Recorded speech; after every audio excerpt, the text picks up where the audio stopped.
Oi, gente, bom dia, boa tarde, boa noite. Estamos aqui para mais uma aula do Botânica Arcatas. E o que acontece? Vamos aos primeiros avisos, então, antes da gente começar. Primeiro, eu passei aquele forms para a gente avaliar juntos a questão das aulas online, se vocês. Online não, das aulas ao vivo, se vocês queriam ou não. O feedback foi muito positivo para aulas ao vivo, porém, o que acontece? A gente vai começar agora um bloco novo, que é o bloco de Fisiologia Vegetal.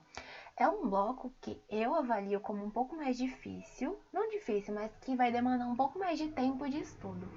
Então, é muito mais interessante para mim que vocês assistam calmos, super tranquilos, no tempo de vocês, pausando e voltando quando vocês precisarem entender melhor a explicação, do que a gente fazer uma coisa ao vivo, apesar de que em condições normais isso seria ao vivo, mas para fins de EAD, de fim de semestre, de cansaço físico, psicológico, enfim, eu prefiro que seja dessa maneira, pelo menos esse bloco de fisiologia, tá?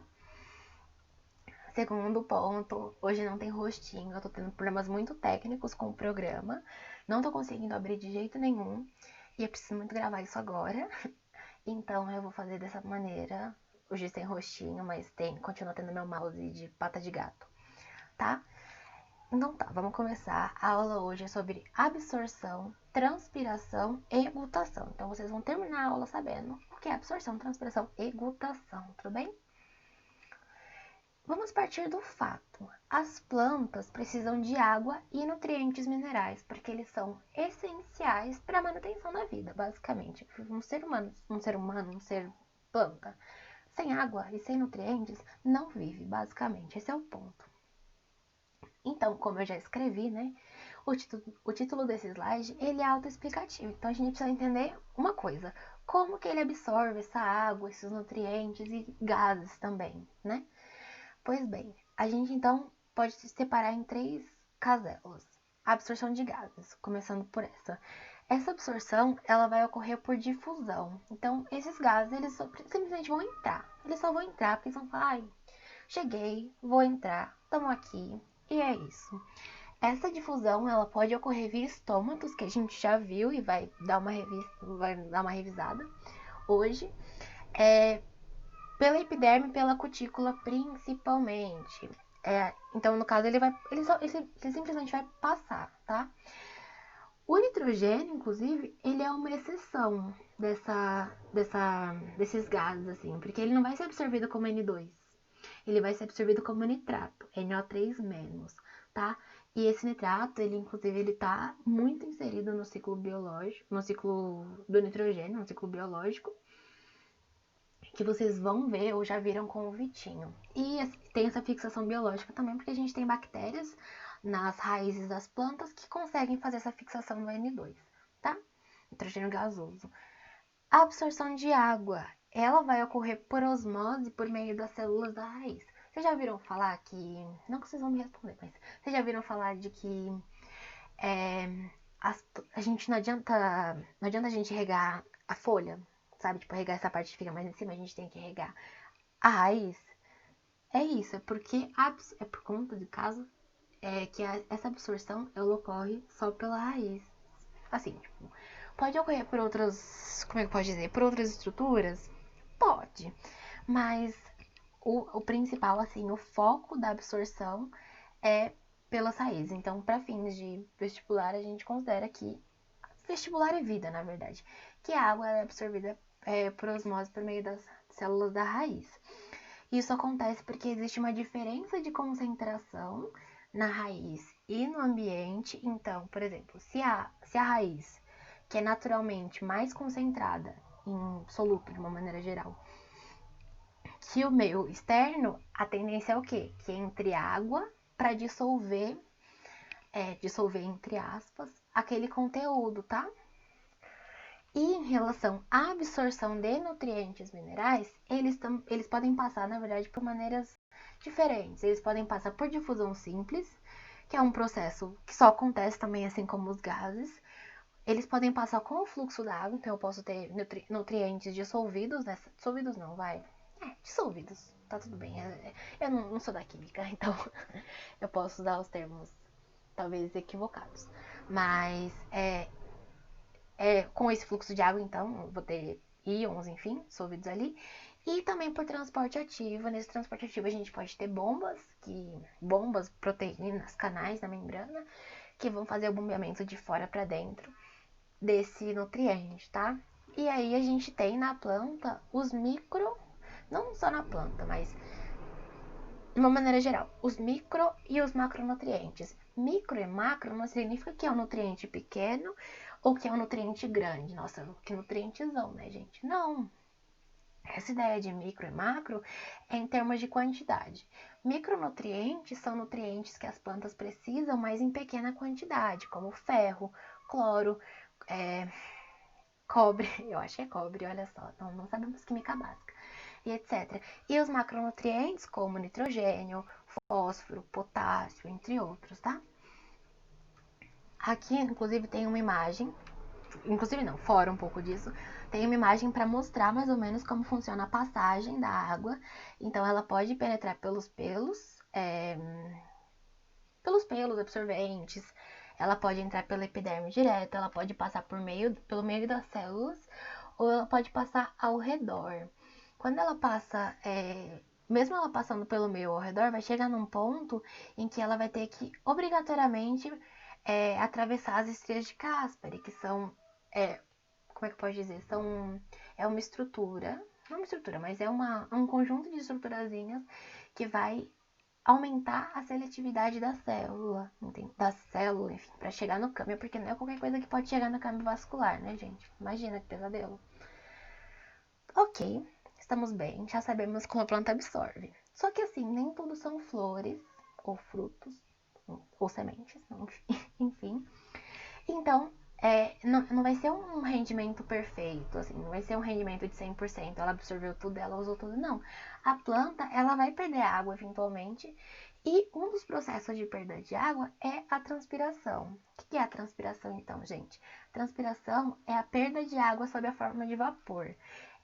A transpiração total, ela é dada pela transpiração dos estômatos, somada com a transpiração da cutícula, porque quando os estômatos fecham, a gente ainda assim tem um resto de transpiração pela cutícula, tá?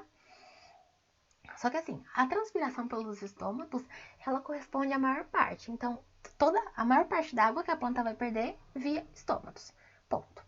É uma transpiração ativa e ela depende do grau de abertura dos estômatos, como a gente vai ver daqui a pouco, mas eu já vou adiantando que quanto maior o grau de abertura dos estômatos, maior vai ser a transpiração.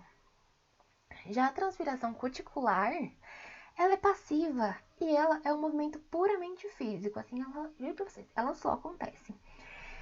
Aí aqui a gente tem um gráfico muito comum, assim, da transpiração. Inclusive, ele pode cair em prova, geralmente. Ele tende a cair em prova. Não em todas as provas, claro. Mas ele é um pouco... É um gráfico que vale a pena a gente entender o que acontece. Isso aqui é uma curva de transpiração, tá? Então, ó, ele começa aqui, uma transpiração tá alta. Essa parte da curva de transpiração, ela corresponde à junção da transpiração estomática com a transpiração cuticular. Conforme o tempo vai passando, a gente vai tendo o fechamento dos estômatos, tá? E aí, quando a gente fecha totalmente os estômatos, a gente continua transpirando. A gente não, né? No caso da planta, mas como nós somos todos dicotiledôneas queridíssimas com crescimento secundário, a gente também. Ela continua transpirando. Então, só que essa parte da transpiração é a transpiração cuticular, tá? Outra coisa antes da gente prosseguir, vamos relembrar a estrutura da folha, que vai ser importante pra gente entender onde tá e onde não tá, basicamente. Então, lembrando aqui a cutícula, a parte mais externa da planta. Então, a gente tem transpiração pela cutícula, a epiderme mais abaixo. Aí a gente tem o mesofilo, né? No mesofilo a gente tem o parênquima palissádico, o parênquima lacunoso ou lacunar. E aqui tem um espaço que acontecem as trocas gasosas, como a gente viu. E aqui a gente tem um ícone perfeito que a gente tem que guardar, que são os estômatos, tá? E por eles acontece a transpiração estomática. Tem aqui, novamente, transpiração cuticular por baixo também, porque embaixo tem cutícula. E é isso. Agora, Como que esses estômatos, então, porque aqui a gente viu, ó, abriu o estômato, fechou o estômato, né? Mas como que isso acontece? Primeiro vamos lembrar quem é que são os estômatos. Os estômatos, eles são estruturas que ficam na planta. Aqui, ó, a gente tá vendo que ele fica na epiderme. Cadê? Estruturas que ficam na planta e ele é composto por duas células guarda, uma de cada lado. Ele tem um ostíolo, tá? Ele tem um ostíolo. Essas células guarda, elas têm cloroplastos, então elas podem auxiliar no processo de fotossíntese. E tem células ao redor, assim, células da epiderme, tá? O estômato aberto, ele tem essa configuração, tá? E o estômato fechado, ele tem essa configuração. Aqui, aberto e aberto, mas é aberto e fechado, tá, gente? Problemas técnicos com a imagem que não é minha. Tá tudo bem, tá? Relembrado os estômatos, vamos partir para os fatos, tá? Coisas que vale a pena vocês só entenderem. A gente, claro que é importante a gente entender de onde veio, para onde vai, mas a princípio, tipo, tem coisas que a gente deve aceitar por enquanto. Que é o fato. Os estômatos, eles só abrem quando as células estão túrgidas. Vamos lembrar lá das primeiras aulas lá sobre relações hídricas e tudo mais. Não só relações hídricas, mas enfim, outras aulas. O que é turgidez? Turgidez é aquele conceito que vem de uma célula gordinha, uma célula cheinha. Então é quando a célula tem uma disponibilidade super legal de água e tá ali, tá aproveitando daquilo. E quando a célula está em estado de plasmólise ou próxima disso, os estômatos se fecham. O que acontece? Mas não é só ter água no meio, assim, tipo a célula está túrgida, que vai fazer com que os estômatos se abram ou se fechem. A gente tem alguns fatores como a entrada de íons potássio, produção de glicose, que acontece lá nas folhas, né? Nas folhas, no caule também, no processo de fotossíntese, e uma baixa concentração de CO2 na câmara subestomática, que é uma estrutura lá do estômago. A estrutura do estômago não, é uma estrutura que fica acima do... acima não, que fica ali na região do estômago, um pouco mais pra cima, vai, aquele espaço vazio, que não é vazio, mas tudo bem. O que acontece? Quando a gente tem a concentração de íons potássio e de glicose e sacarose, a gente tem um aumento do potencial osmótico, tá? O que é o potencial osmótico? Falando por palavras muito, muito X assim, o potencial osmótico é a capacidade do negócio sofrer uma osmose, assim. Falando tipo, de uma maneira muito, talvez não equivocada, mas como é que eu posso dizer? Uma maneira não 100% certa, mas a essência do conceito é essa capacidade que ela tem de sofrer osmose de alguma forma. Então, o que acontece? Vamos pensar, o que são íons K+, o que é glicose, sacarose? Vão acabar sendo soluto, não vão? Então, se eu tenho um aumento de soluto, eu estou concentrando mais o meu meio. Se eu concentro o meu meio, a tendência é que o que vem de fora capte mais água, que capte mais água de fora, no caso, para poder diminuir essa concentração. Só que aí, quando essas células guarda, que são essas células que ficam aqui do lado de fora ficam beirando o estômago, elas recebem água, o ostíolo se abre. O ostíolo é a aberturazinha do estômago. Então, ele abre, então os estômagos estão abertos. Quando os estômagos estão abertos, eu tenho CO2 entrando, que é super importante para que aconteça a fotossíntese, como vimos na última aula. Na penúltima aula, que a última foi a aula com o Breno. E isso vai aumentar a taxa de fotossíntese, entendeu? Tudo bem. Estômatos abertos, tá tudo certo. Eu vou ter uma perda de água, logicamente, porque os estômatos eles vão estar liberando água em forma de vapor. Isso acontece muito mais durante o dia do que durante a noite, tá? Durante a noite os estômatos tendem a se fechar. E aí o que acontece? Durante o dia, a planta vai produzindo um hormônio que chama ácido abscísico, também chamado de ABA. A gente vai ver com calma hormônios vegetais daqui 2 aulas, se eu não me engano. E esse ABA, ele vai estimular a saída dos íons potássio. Lembrando que para a gente ter abertura de estômatos, a gente precisava de íons potássio entrando na célula. entrando na célula guarda e tudo mais. Aí, tudo bem, o dia vai passando, aí a luz vai diminuindo, logicamente, porque uma hora vai ter que anoitecer, e a fotossíntese, consequentemente, também vai diminuindo. Quando o dia vai passando, conforme o dia vai passando no caso, esse excesso de açúcar que existe na planta, e ela não usou, ela produziu, mas não usou, ele é transformado em amido. Lembrando que o amido é uma poliglicose, tá? É um polímero de glicose, no caso, enfim. E aí essas células também durante o dia vão começando a perder o turgor.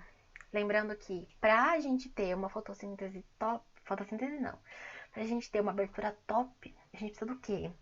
De íons potássio, de turgor na célula e também de calma aí, íons potássio, turgor e cadê? E glicose e sacarose, tá? Na planta. Mas assim, a glicose e sacarose, por enquanto a gente, né, deixa um pouquinho de lado, mas principalmente potássio e turgor. Aí o que acontece? Disso a gente pode extrair que eu tô tendo uma saída de potássio, tá? Porque se eu tô produzindo ABA durante o dia, eu tô mandando potássio embora. A glicose, ela tá virando amido, então eu deixo de ter a glicose disponível, aquela glicose super disponível, e as células vão murchando. Então, eu tenho combo tristeza para o estômago. Então, todos esses fatores, eles levam ao fechamento estomático, tá? E aí aqui a gente tem um gráfico que faz uma ilustração legal pra gente, mais ou menos. E ele mostra que o grau máximo de abertura do estômago, dos estômagos em geral, ele acontece no meio do dia, entre as 13, 14 horas, tá? E aí depois, conforme o dia vai passando, ele começa a fechar. O que acontece? Então, no começo do dia, a gente tem um aumento de íons potássio, a gente tem um aumento de glicose, então a gente vai aumentando. Vamos aumentando o estômago, aumentando não, abrindo, né? Vamos abrir, vai abrir. Abrimos ao máximo. Lembrando que o grau, quanto maior o grau de abertura do estômago, maior a taxa de transpiração. Aí o dia vai passando, né? Acabou, começa a dar umas 5 horas, 5, 6 horas. A gente começa a pegar essa glicose que tava lá e transformar em amido. A planta não usou, a planta vai dormir. A planta vai dormir entre várias aspas, mas vamos supor que a planta vai dormir. E ela precisa guardar esse amido, né? Então a gente fez o quê? Fez comida no fogão. Vamos botar o feijão o feijão na geladeira, porque senão vai azedar durante a noite. Então é a mesma coisa que a planta faz. A planta pega o feijão dela, que no caso é o amido, mas amido não é. Feijão não é amido, pelo amor de Deus. A planta pega esse amido e guarda na geladeira biológica dela, tá? Então a gente vai tendo o acúmulo de amido, sem glicose disponível, diminui a concentração de íons potássio, então tudo isso colabora para que os estômatos sejam fechados, tá? E aí, como nem tudo na vida são flores, a gente tem fatores que influenciam a transpiração. Esses fatores, eles podem ser externos e também podem ser fatores internos. Fator externo importantíssimo, temperatura. Não é em toda temperatura que vai acontecer. Temperatura que vai acontecer, não. Não é em todo. Nem em todo grau, digamos assim, que vai ter uma transpiração máxima e tudo mais. Mas a gente tem aqui uma temperatura ótima para acontecer o processo de fotossíntese, na verdade, e isso implica necessariamente não, isso acaba implicando numa perda maior de água, que é o quê? Entre os 30 e 35 graus, tá? Então, a gente vê aqui que quando eu tô numa temperatura de 0 graus, por exemplo, a gente tem uma taxa de transpiração nula. Aí eu vou aumentando. 0 graus não, vai uns 3, 4 graus. Vou aumentando, chega em 20, a minha transpiração é alta, não é alta, mas ela tá crescendo. E aí, quando chega aqui entre os 30 e 35, a gente tem a maior taxa de transpiração, que é quando tá ocorrendo a fotossíntese, quando, sei lá, isso é uma temperatura de meio de dia, por exemplo. E aí, quando a gente vai aumentando essa temperatura, a gente diminui a taxa de transpiração. Por que isso acontece? Isso acontece porque os estômatos vão fechando. Então, se os estômatos estão fechados, a gente reduz essa taxa, tá? Um outro fator, umidade do ar. Deixa eu achar aqui o gráfico, achei o gráfico, olha só. O que acontece? A gente tá vendo que quanto maior a umidade relativa, menor é a taxa de transpiração. Por que isso acontece? Isso acontece porque a água, assim, a gente tem um ambiente saturado. Então, a água ela vai passar cada vez mais devagar pro ambiente. Ela vai passar ali, tipo, nossa, tudo bem, tô passando a água, tá tudo bem, mas vou passar assim de uma maneira bem soft mesmo. Então, eu vou ter uma taxa menor, às vezes não próxima de zero, mas bem baixa. Diferente de situações que eu tenho uma umidade menor, tá? Umidade menor, menos seco, a minha tendência é doar água para o ambiente mais rápido, tá? Ventilação. Às vezes a gente olha assim, como assim? Como que a ventilação vai alterar a transpiração? Sim, amigos, altera. Por que acontece? O vento, aqui como já é escrito, o vento retira o vapor d'água que existe na superfície da folha e com isso ele aumenta a velocidade da transpiração. Então a gente está vendo aqui que o ar em movimento ele tem um fluxo de transpiração muito maior do que o ar parado. O ar parado ele tá aqui, ó, tá suavíssimo, uma taxa de transpiração extremamente reduzida em relação ao ar em movimento. A luz, ela também também é um fator que influencia no processo de transpiração. O que acontece? Quanto maior a intensidade da luz, maior a taxa de transpiração. Isso ocorre pensando também na fotossíntese, né, da perda de água pelos estômatos, porque os estômatos vão estar abertos. Então a gente vai ter uma perda de água maior e tudo mais. E aqui, um outro fator externo é a umidade do solo. O que acontece? Eu tenho um solo úmido. Se eu tenho um solo úmido, a tendência é ter uma maior absorção de água. Só que, como eu falei para vocês que o rendimento não é 100%, quanto mais eu absorvo, mais eu tendo a perder. Não sei. Maior a minha tendência a perder. Então, aqui ele faz uma etapa, coloca um gráfico comparativo entre plantas do cerrado e plantas da caatinga. O cerrado a gente sabe, lá pelas aulas de geografia, às vezes algumas de biologia, que ele tem um solo mais úmido em relação do que a caatinga, no caso. Então, essas plantas elas vão ter uma variação da transpiração muito maior do que plantas de caatinga que não tem tanta umidade, então elas não têm tanta absorção e, consequentemente, tem uma transpiração menor. Outros fatores que podem influenciar também a transpiração são fatores internos, como a superfície da folha. Então a gente pensa, a gente tem uma folha pequena tem uma pequena superfície, logo ela não vai transpirar tanto porque ela nem tem por onde transpirar tanto. Lembrando que a gente tem a transpiração cuticular e a transpiração estomática, né? Então não vai transpirar tanto, tá tudo bem.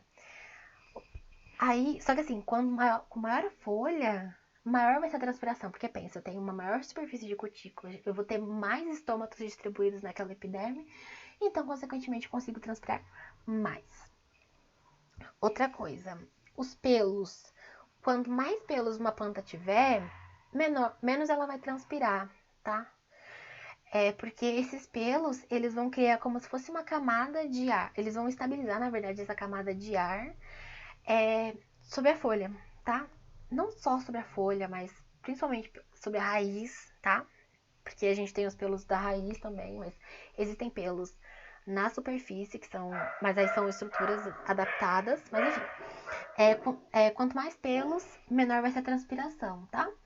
E em relação aos estômatos, como eu já mencionei em outros slides, quanto mais abertos esses estômatos estiverem, maior vai ser a transpiração, tá? E aí, quanto mais estômatos em relação a número a gente tiver, então, tipo, se eu tenho 10, se eu tenho 20 estômatos, eu vou ter uma maior transpiração também. Por último, mas não menos importante, a gente tem a gutação, também chamada de sudação, que é um processo de perda de água também. Só que é uma perda de água sob a forma líquida. Lembrando que a transpiração é uma perda de água sob a forma de vapor, tá? Essa perda de água, ela vai ocorrer por meio dos hidatódios. Lembra daquelas aulas lá de estrutura da planta que a gente falou que tem algumas coisas adaptadas, né? E uma delas eram os hidatódios, mas foi comentado super rapidamente. Enfim, hidatódios são estômatos aquíferos, tá? Então, são adaptações dos estômatos. Essa gutação, ela vai ocorrer por conta de uma pressão exercida pelas raízes na absorção e na condução de água. Eu não vou explicar agora essa frase, porque vai fazer muito mais sentido pra gente na próxima aula, que a gente vai falar de condução de seiva. Porque assim, aí já pega o gancho pra próxima frase, que não é água pura, é água mais sais minerais. Lembrando, o que dá água mais sais minerais se tratando de planta? A gente pensa no xilema. Então, a gente tem que essas gotículas de água na ponta das folhas nada mais são do que xilema sendo perdido pelo hidatódio. Tá? Fofo, muito legal. A gente gosta muito desse conceito. E a gente, no caso, eu, né? Aparentemente. Mas assim, é, essa glutação, ela pode ser confundida às vezes com o orvalho. Você fala assim, nossa, tem orvalho na planta, ela fez glutação. Não fez glutação, orvalho e glutação são coisas diferentes. Na glutação, a gente tem necessariamente uma perda de água, tá? Sob a forma líquida pelos estômatos aquíferos, que são os hidatódios. Já no orvalho, é só uma água que se condensou na superfície da planta. Só isso, tá? Não é uma água que a planta perdeu necessariamente. Só uma água que estava no ambiente e se condensou na superfície, ok, gente? Bom, a aula de hoje era isso. É isso, no caso, foi isso, na verdade. É uma aula, assim, mais tranquila, digamos assim. Então, é uma aula que tem conceitos que a gente já viu, ou que a gente reviu, na verdade. Enfim, de uma maneira diferente, né? Mas é isso. Beijo de luz. Bom dia, boa tarde, boa noite sempre, tá? Agora, no caso, boa tarde, porque eu estou gravando 3 horas da tarde. E é isso, gente. Beijo de luz.